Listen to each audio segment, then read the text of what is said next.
Michael फोकोल्ट एक post modernist thinker थे और उनका पहला जो बात था वो था पावर एंड नॉलेज के ऊपर। वो बोलते थे कि पावर और नॉलेज का इंटरकनेक्शन है। Knowledge serves the form of power and power influences knowledge.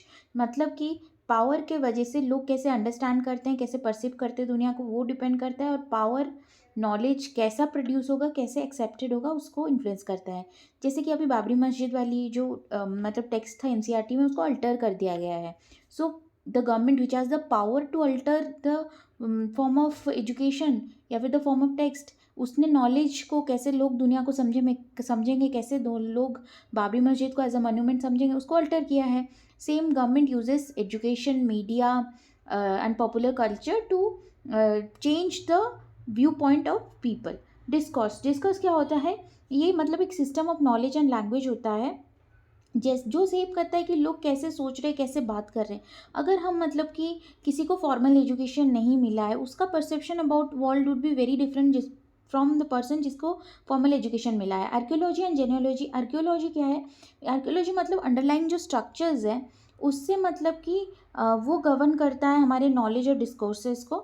और फिर मतलब जैसे अंडरलाइंग स्ट्रक्चर से हमें ये भी पता चला उस टाइम में कौन सा नॉलेज था, कौन सा डिस्कोर्स था, मतलब वैदिक पीरियड में क्या था, मॉडर्न टाइम्स में क्या था, गुप्त टाइम में क्या था, कुशाना के टाइम पे क्या था। ऐसे जेनियोलॉजी क्या होता है कि पावर और नॉलेज दोनों दोनों डेवलप होते हैं, इवोल्यूट होते हैं विद टाइम। बायो पावर और बायो पॉलिटिक्स क्या है? बायो पावर है स्ट्रैटेजी या technique through which modern society control करता है अपने पॉपुलेशन को, जैसे कि सर्विलेंस के थ्रू।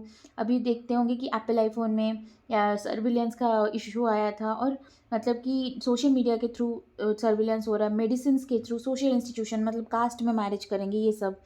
फिर बायोपॉलिटिक्स मतलब application of power to regulate and manage the biological and social life of population। Biopower and biopolitics. Panopticism क्या होता है? पैनोटिसिज्म इन्फ्लुएंस होता है जेरेमी बेंथम्स के पैनोटिकन प्रिजन डिज़ाइन से। इसमें क्या होता है कि जो अथॉरिटी की एक जो पिक्चर होता है उसको इंटरनलाइज कर देते हैं पॉपुलेशन, और खुद को सेल्फ रेगुलेट करते हैं, और सोशली मतलब सोशल कंट्रोल होता है, वो खुद करते हैं खुद को सेल्फ रेगुलेट और कंट्रोल।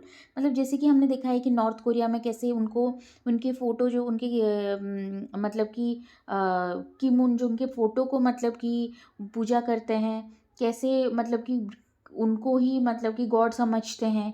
और मतलब बुरा बात घर पे भी नहीं बोल सकते, अपने प्राइवेट स्पेस में भी। एग्जैक्टली उसी तरह पाब्लो की डॉग एक्सपेरिमेंट की तरह। गवर्नमेंट एबिलिटी क्या है? Government ability techniques and practices involve करता है जिस तरीके से स्टेट और इंस्टीट्यूशंस पॉपुलेशन को गवर्न करते हैं। मतलब कि जैसे हमारे कुछ फंडामेंटल ड्यूटीज़ है, फंडामेंटल राइट्स है, कॉन्स्टिट्यूशन है। सो ये सब के थ्रू टेक्नोलॉजीज ऑफ सेल्फ, मतलब कि ये कुछ सेल्फ डिसिप्लिनरी प्रैक्टिसेस है जिससे हम सोशल नॉर्म्स को कन्फर्म करते हैं।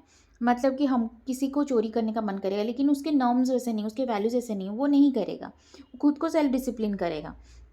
और इस टेक्नोलॉजी ऑफ सेल्फ के through specific behaviour, attitude, identities create होते हैं। फिर the birth of clinic. Birth of clinic उन पोकल का एक काम है, एक वर्क है जिसमें वो बताते हैं कि historical development of medical knowledge institution, ये सब के वजह से क्या हुआ कि लोगों के हेल्थ, इलनेस और बॉडी के ऊपर बहुत सारी चीज़ें जो आइडियाज़ थी वो बदली। मतलब कि ये था बर्थ ऑफ क्लिनिक। मतलब ये है कि जैसे पहले लेप्रोसी को बहुत स्टिग्माटाइज करते थे, एचआईवी को स्टिग्माटाइज करते थे।